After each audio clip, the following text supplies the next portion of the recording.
आइन पर 26वीं आइनी तरमीम का मुतनाज़ टैग अभी हुआ नहीं। रोल बैक की हुकूमत एक और मुजव्वज़ा तौर पर तरमीम लेकर आ रही है। इस बार भी हुकूमत हर हद पार और एक तीर से कई शिकार करने को तैयार है। हुकूमत के पास नंबर पूरे हैं या अधूरे? क्या JUIFA के बगैर कानून साजी के ख्वाब हो सकेंगे पूरे? आम कानून साजी में क्या मौलाना फजलुर रहमान साहब होंगे अब की बार भी राजी? वसी तर मुफाद के लिए तौसी तर इत्तेफाक की हुकूमती कोशिशें हैं जारी। कानून साजी के इस खेल में सियासी रेल पेल भी खूब होगी, कुछ लोग कुछ दो की तगोदोगी भी होगी। आम सवाल यह है कि जिस तरफ इशारा JUI के सेनेटर कामरान मुर्तजा साहब ने किया कि हुकूमत अब वो काम अंजाम देगी जिसमें वो 26वीं तरमीम के मौके पर नाकाम रही। आखिर 26वीं आइनी तरमीम क्यों कर नाकाफी है और अब क्या कुछ करना बाकी है? अब देखना यह भी है कि इस मामले पर JUI का विजन क्या है और उसका वजन क्या होगा, क्योंकि पहले सिर्फ था हुकूमत बामुकाबला पाकिस्तान तहरीक इंसाफ और अब JUI भी मैदान में है निकल आई। मौलाना फजलुर रहमान साहब भी हुकूमत को टफ टाइम देने का इरादा रखते हैं और आज तो उलमा कन्वेंशन के दौरान उन्होंने खुले अल्फाज में सरकार को किया खबरदार कि अगर मजबूर किया इस बार तो इस्लामाबाद जाने की तैयारी के लिए सिर्फ 24 घंटे होंगे दरकार। उधर इमरान खान साहब की भी ख्वाहिश है कि मुत्तहिदा अपोजिशन को ऑन बोर्ड लिया जाए। क्या अपोजिशन हुकूमत के खिलाफ तहरीक चलाएगी? क्या JUI और PTI एक ही कैंप में आएगी? PTI के हालिया राब्ते नए इत्तेहाद की शुरुआत दे सकेंगे? इसी पर बात करने के लिए JUI के सेनेटर मुर्तजा साहब हमारे साथ मौजूद हैं। बहुत शुक्रिया सर आपके कीमती वक्त के लिए। सेनेटर साहब, क्या वजह है कि पहले हमने चन्नोट में मौलाना फजलुर रहमान साहब को सुना, फिर आज मुल्तान के अंदर उलमा कन्वेंशन में सुना, मौलाना साहब का जो लहजा है वो हर गुजरते दिन के साथ सख्त होता जा रहा है, उसकी क्या वजह है? एक वजह नहीं है, ये वजूहात का जो है ना बहुत सारी जो वजूहात मौजूद हैं। उसमें आप पार्लियामान जो लूली लंगड़ी है उसमें उसको एतमाद में न लिया जाना, कोई चीज़ पार्लियामान के अंदर न लाना, अफगानिस्तान के साथ मामलात में बिगाड़ पैदा कर लेना, अमेरिका आप गए जाने से पहले जो है ना वो भी पता नहीं कि क्या हुआ, आने के बाद भी नहीं पता क्या हुआ, गजा का मामला है, पंजाब में TLP का मामला है, उनके यहाँ जो है ना वो काफ़ी सारी जो है ना उस हवाले से शिकायत आ रही है। तो ये जो है ना ये मामला जो है ना मिल मिला के एक मजबूरी जो है ना जो चीज़ पैदा कर रहा है उसमें जो है वो फिर तल्ख हो जाता है मामला। उसके साथ साथ जो है एक और जो है हरकत कर ली। पहले वो एक बैकग्राउंड तो TLP वाला मौजूद था ही, जिसमें मुख्तलिफ किस्म के एलिगेशन सच्चे या झूठे जो कुछ भी मौजूद थे। फिर जो है ना वो उसी की कंटिन्यूएशन में जो है ना वो 10,000 रुपये जो है ना वो आइमा कराम को वजीफा देने की बात हो गई। तो अगर आइमा कराम को वजीफा देना था, ना ये माहौल था, ना ये कोई तरीका कार है, और फिर आप किस चीज़ का 10,000 या फिर उसके बाद जो बढ़ा के आप कह रहे हैं 25,000 देंगे। देखिए, जब आप कोई किसी को कोई पैसे देते हैं तो उसके अगेंस्ट जो है ना उससे कोई खिदमत ली जाती हैं। इस मुआवजे के या इस वजीफे के अगेंस्ट जो है ना वो खिदमत वो क्या होंगी वो ये मालूम नहीं है। फिर ये सारी प्राइवेट मसाजिद हैं, प्राइवेट मसाजिद के आइमा को जो है वो आप देंगे तो फिर वो इसमें क्या वो आपके क्या मुलाजिम हो जाएंगे, क्या होगा? तो ऐसे सवालात पैदा कर दिए हैं हुकूमत ने, जिसके नतीजे में बेचैनी जो है ना वो मजीद बढ़ रही है। तो फिर अब 27वीं तरमीम का शोशा छोड़ दिया और 27वीं तरमीम में वो चीज़ें जो है ना बज़ाहिर जो है शामिल होने जा रही हैं जो कि 26वीं तरमीम से 5 हफ्ते हमने लड़ के निकलवाई थी। और अब वो कह रहे हैं कि जी नहीं, उसमें जो ना ये इसकी भी ज़रूरत है, उसकी भी ज़रूरत है। तो फिर ये अगर ज़रूरत थी तो उस वक्त नहीं हुई तो एक सियासी कमिटमेंट तो मौजूद थी हमारे और आपके नून के दरमियान या पीपल्स पार्टी के दरमियान। तो वो कमिटमेंट क्या जो ना 1 साल के अंदर ही वायलेट हो जाएगी इस बात के नाम पे कि जी अब मजीद जो है ना कोई ज़रूरत पेश आ गई है। तो ये तो ज़रूरतें ना रुकने वाली हैं जिस तरह की ज़रूरतों का इजहार किया जा रहा है। ठीक है सेनेटर साहब, आपने ये तमाम चीज़ों की तरफ जो इशारा किया, मैं चाहूंगी कि यके बाद दिगरे इनके ऊपर मुकम्मल तौर पे आपसे तफसीली गुफ्तगू में कर सकूं। लेकिन इसमें सबसे पहले जो आपने उलमा कराम के हवाले से गुफ्तगू की, गुज़श्ता रोज़ मुस्लिम लीग नून से ताल्लुक़ रखते हैं गौहर बलोच साहब, अली गौहर बलोच साहब, वो हमारे ही इस प्रोग्राम के अंदर मौजूद थे।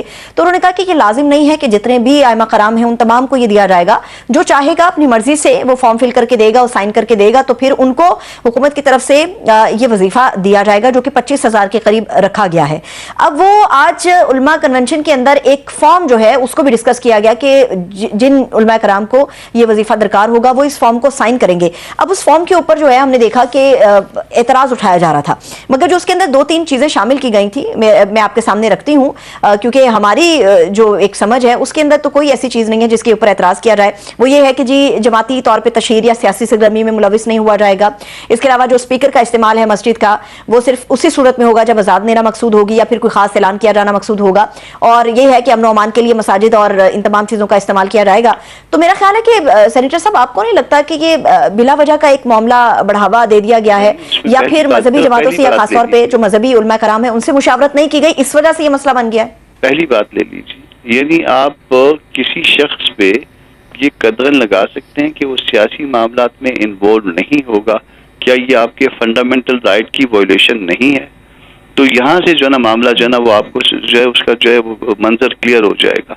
यानी वो जिस मस्जिद का होगा, मस्जिदों के वो यकीनन जो है ना बाज़ लोग JUI के साथ जो है ना उनका ताल्लुक होता है, बाज़ और दूसरी जो है ना मजहबी सियासी जमातों के साथ उनका ताल्लुक होता है। तो ये उस सरकार के या पब्लिक के पैसों को लेके और उन उलमा कराम का जो कि प्राइवेट मसाजिद में अपने फ़राइज़ सर अंजाम देते हैं, उनका ताल्लुक अपनी अपनी मजहबी जमातों से मुनक़ता कर रहे हैं और अगेंस्ट दी फंडामेंटल राइट। मैं इस बात पे मुझे थोड़ा सा हैरानगी हुई कि आप कह रही हैं कि मुझे इसमें कोई बुरी बात नज़र नहीं आई, मगर किसी को जब सियासी सरगर्मियों से रोकें तो क्या वो फंडामेंटल राइट जो है वो इन्फ्रेंच नहीं हो जाता? तो आप लोगों का नहीं, आप अपनी बात में बिल्कुल सेनेटर साहब दुरुस्त हैं, बिल्कुल जहां पर भी ऐसी चीजें हों वहां पर हमेशा से जो मजहबी रहनुमा हैं वही रास्ता दिखाते हैं और वही रहनुमाई भी करते हैं, मैं मुत्तफिक हूं। लेकिन इस वक्त जो हालात चल रहे हैं खासतौर पे JUI के साथ जो मौजूदा वफाकी हुकूमत के चल रहे हैं, पाकिस्तान की पूरी सियासी तारीख सेनेटर साहब भरी पड़ी है जहां पर सियासी और मजहबी जमातें मिलकर एक बॉन्ड के साथ आगे बढ़ती रही हैं। हम ये समझ लें कि चीजें इस नहज पर आ चुकी हैं कि वो जो एक बॉन्ड हुआ करता था मजहबी जमातों में और सियासी रहनुमाओं में या सियासी जमातों में, वो अब खत्म हो चुका हुआ है। मजहबी और सियासी जमातों के दरमियान जो है वो एक, देखिए हमारी एक जितनी भी मजहबी और सियासी जमातें हैं उनका एक जो है ना वो जो उनके जहन में एक चीज़ जो ख़ास तौर पे है, यानी मुल्क की सालमियत, उस हवाले से तो वो रियासत के हमेशा साथ रहे हैं। मगर इसके अलावा जो है वो कोई इस किस्म का बांड नहीं था जहाँ पे उन्होंने अपनी सियासत जो है वो कॉम्प्रोमाइज़ की with in the country, with in the four corners of the country. तो जब इस तरह की कोई बात कभी भी जो है किसी पॉलिटिकल पार्टी ने नहीं की, तो फिर उन प्राइवेट मसाजिद का उनका अपनी अपनी सियासी पार्टियों से राब्ता मुनक़ता करना पब्लिक मनी को इस्तेमाल करके, ये इसका क्या मतलब है? इसका मतलब ये है कि कोई बड़ा एजेंडा है और ये एजेंडे के पीछे बज़ाहिर ऐसा लगता है कि सिर्फ आपका मुल्क नहीं, शायद कोई और मुल्क भी इन्वॉल्व है, क्योंकि ये जो मसाजिद को सियासी सरगर्मियों से जो है ना मसाजिद के आइमा कराम को जो ये वजीफा लेंगे उनको सियासी सरगर्मियों से रोक देना, तो ये यकीनन एक बहुत संजीदा मामला है। ठीक है सेनेटर साहब, आज एक और भी बड़ी खतरनाक बात मौलाना फजलुर रहमान साहब के हमने सुनी, जिन्होंने कहा कि उन्हें और उनकी जमात को धमकी दी जा रही है कि उन्हें 4th शेड्यूल के अंदर शामिल कर दिया जाएगा। आप कानून को किसी भी काम शख्स से बहुत बेहतर, आप माहिर कानून हैं, आप चीजें देखते हैं, समझते हैं, लेकिन ये जो 4th शेड्यूल वाली धमकी दी गई है JUI को या मौलाना फजलुर रहमान साहब तक पहुंचाई गई है, ये तो बड़ी खतरनाक है, क्योंकि 4th शेड्यूल के लिए जो शिकें दरकार होती हैं या जिन बुनियादों के ऊपर उसको लागू किया जाता है वो तो सरासर दहशतगर्दाना मामलात के हवाले से होती हैं। तो इस चीज को आप लोग और आपकी जमात किस तरह से देख रही है, किस तरह से टैकल किया जाएगा और ये धमकी कहां से आई है आप लोगों को? हाँ, एक तो ये बता दूं कि ये 4th शेड्यूल की डिलीशन की दरखास्त जो है, डिलीशन की जो है ना वो डिलीशन का बिल जो है ये पेंडिंग है JUI के पास पे, सेनेट में पेंडिंग है, मैंने खुद मूव किया हुआ है। और दूसरी बात ये है कि ये दहशत गर्दाना जो है ना वो कोई ऐसा अमल नहीं है, बल्कि ये शुबा है दहशत गर्दी के हवाले से, और इस शुबे की बुनियाद पे ये पहला जो है ना एक अजीब व गरीब मामला है कि इस शुबे की बुनियाद पे लोगों को SHO थाने के SHO के पास जो है ना वो एक सर्टन पीरियड जो उसमें फिक्स कर देते हैं, उसके अंदर जो है ना वो हाजिरी देना जरूरी होती है। और ये हमें तो ये धमकियां तो हैं ही हैं, या हमारे लोगों को अक्सर इस तरह के मामला का सामना करना पड़ता ही है। मगर ये एक बात और आपको बता दूं कि मुकरान डिवीजन के अंदर जो बलूचिस्तान का हिस्सा है उसमें जो है ख्वातीन तक को भी जो है ना उन्होंने 4th शेड्यूल में डाल दिया है, और वो मनी थाने में जाके SHO को एक खास वक्त के बाद, एक खास मुद्दत के बाद रिपोर्ट किया करेंगी और अपनी चाल चलन की अच्छा होने की यकीन दहानी कराया करेंगी।